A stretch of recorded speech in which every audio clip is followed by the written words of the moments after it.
video is going to be a comparison on the original Lunaracer and the Lunaracer that's most current in the market today, which is the Lunaracer+3. I thought I would make this video basically because I have trained and raced in Lunaracers since they came out, since they brought the original version out. And although it is my favourite shoe, it has taken a bit of getting used to the new model, and there are a few subtle changes that you will definitely feel when you're running in the new model, and also you can see there are notable changes in the appearance of the shoe itself. So I'm just going to go through these different changes and reassure die-hard original Lunaracer fans that obviously if you like the original Lunaracers or the Lunaracers that were on sale before the Lunaracer+3 came out with the quite different flywire kind of spiderweb effect on the outside, which locks the whole foot in, just to reassure you that it really is the same kind of shoe, just with a few fancy upgrades. Okay, so if we start to talk about the first generation of Lunaracers, which were probably brought out now, I don't know, maybe 3 or 4 years ago. Some of you might not know that they were originally developed for the Beijing Marathon. So a lot of the shoes, a lot of the sort of popular colorways were using this kind of Volt color, which Nike was really hot on a while back, but they still seem to make things in this colorway, but I don't think they seem so hot on it at the moment. And they do have a lot of new jazzy colorways, which it is very tempting to buy a lot of them. Anyway, so the things that I found annoying about the first generation of Lunaracer, why I didn't think it was quite ideal. I mean, it was a great training and racing shoe, and I wouldn't have ever trained or raced anything else since I went from Pegasus to this shoe a number of years ago, but there were a few weaknesses that I think they have definitely ironed out in the Lunaracer+3. So the first one is the first generation of Lunaracers. They were extremely narrow, so for some perspective, I am a UK 6 in normal shoes, sometimes even a 5.5 if it's a wider shoe. But just for some comparison, I had to take a UK 7 in the Lunaracer, in the original ones, and even though my right foot is slightly, literally, you know, a really tiny amount bigger than my left foot, so this basically gave the problem of the material, because it's so thin, it would split through on this edge after maybe, I don't know, 4 runs or so. And as you can see, I've tried to patch it up with a bit of shoe goo there, and I've also put a bit of shoe goo down there to safeguard my supination ruining the whole shoe. But yeah, it would split down this edge, and over time that just became really annoying on 2 levels, because firstly, it's obviously annoying to run in a shoe that's got a hole in it, because people at races would kind of say to me, why don't you buy yourself a new pair of shoes, you know, and I'm like, well, I've only had them a pretty few weeks, I've not even done like a decent amount of miles in them yet, so that was annoying. And also annoying was, because there's a hole in the shoe, it kind of feels like you're not as supported, because it did create a certain kind of imbalance. It definitely felt more imbalanced when you're running as when you're locked into a shoe which obviously doesn't have a hole in it. So that was the first annoying thing.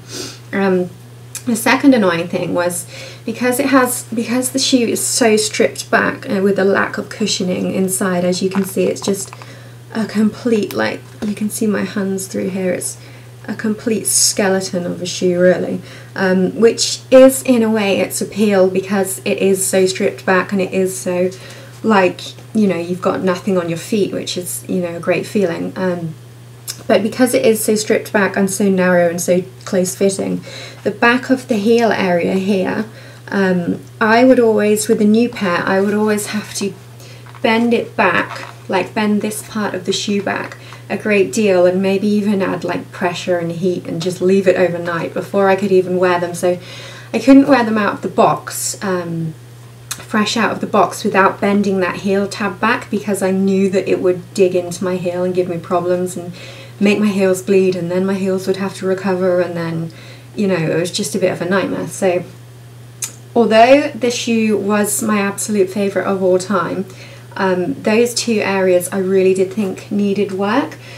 So when I finally tried out the Lunaracer 3, which I was in one of those kind of stages where I was thinking, well, realistically I can't really go on all of the running sites and you know, buy every single pair of original Lunaracers and then just have them all stocked up ready to go, because realistically, firstly, it would have cost me a lot of money to do that, and secondly, it just wasn't logical, because even if I'd bought a load of pairs of the first generation Lunaracers, it's not like they were ever going to be available anymore to me, so it really was sensible to get used to the Lunaracer 3.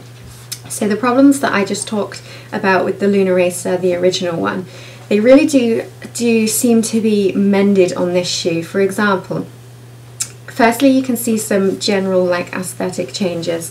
Firstly, you can see similarities to start with are the base of the shoe. They still use this kind of grid system, and you can see I've added my layer of shoe goo on my supination side there just to safeguard the cushioning. They still use the Lunarlon around here, around the base and the sole, so you can see that's still a lightweight but protective and cushioning element.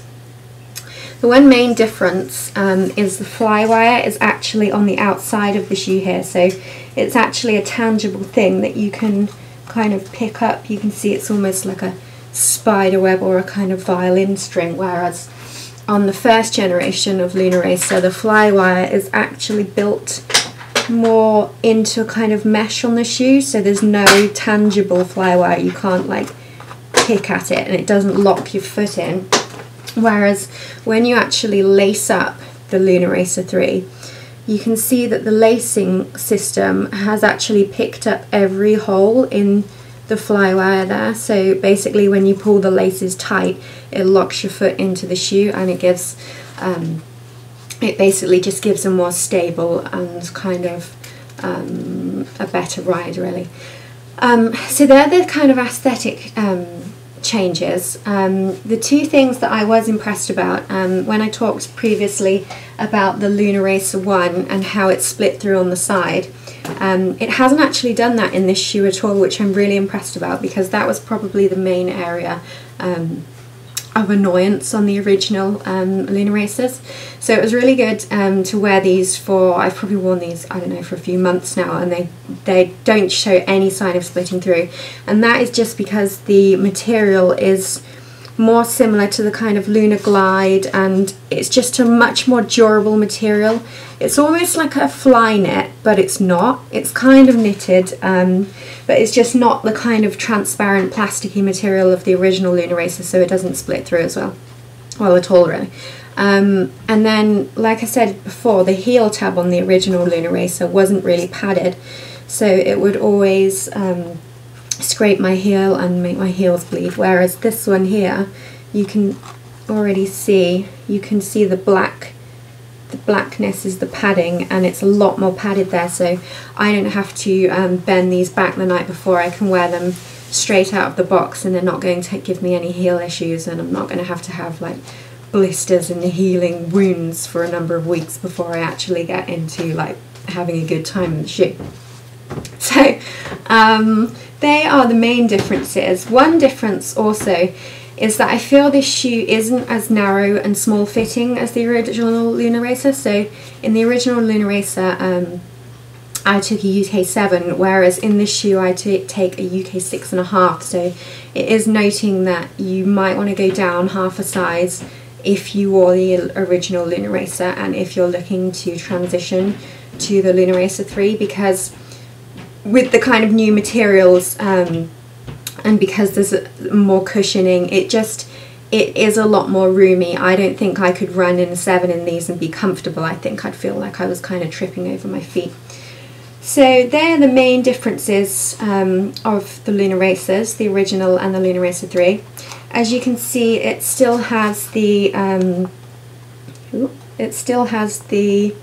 little hole in the middle for your pod to go. So if you use the pod on either a sport band, or you use some kind of Nike app to track your progress and you still use the pod, you can still use that as well as using the GPS as well as the pod, or you can just use the GPS, or you can just use the pod. So here are a few colourways that I got this shoe in. This is the blue one, obviously, with a red tick I'm wearing at the moment. This is a kind of lilac pair with a green tick that I got off eBay for quite a reasonable price. And this is a kind of maroon one with a bit of a peach tick for the spring. Obviously I have the other ones of those shoes as well, it's not just all the left ones. Anyway, I hope you found this video helpful. I apologise that I didn't make a how-to tempo series video this time, but I'm slowly starting to run out of ideas on the tempo series videos, so if you want to leave me a comment and ask what video you would like next. I was thinking about doing a video about skincare and how you can protect your skin when you're obviously running outside in the elements all the time, because I do think that is an issue, and certainly for me, who is someone approaching their 28th birthday and wanting to obviously remain kind of youthful and not have skin that kind of resembles an old leather sofa. So if you want me to do a skincare video and just kind of touch on things that have worked for me and things that products that have not clogged my skin, because as it's quite obvious that I wear makeup when I go running, not a huge amount, but I do have like a sort of small amount of base product on. So I think I did a video on marathon makeup before, but I've definitely changed the products that I've been using because they were a lot heavier before, and I don't believe that they were actually optimal products for running. So if you want me to do a video on that, leave me a comment below, or if not, give my video a thumbs up and share it, or just leave a comment below on what kind of videos you want. So thanks for continuing to subscribe, and I will see you in the next video. Bye!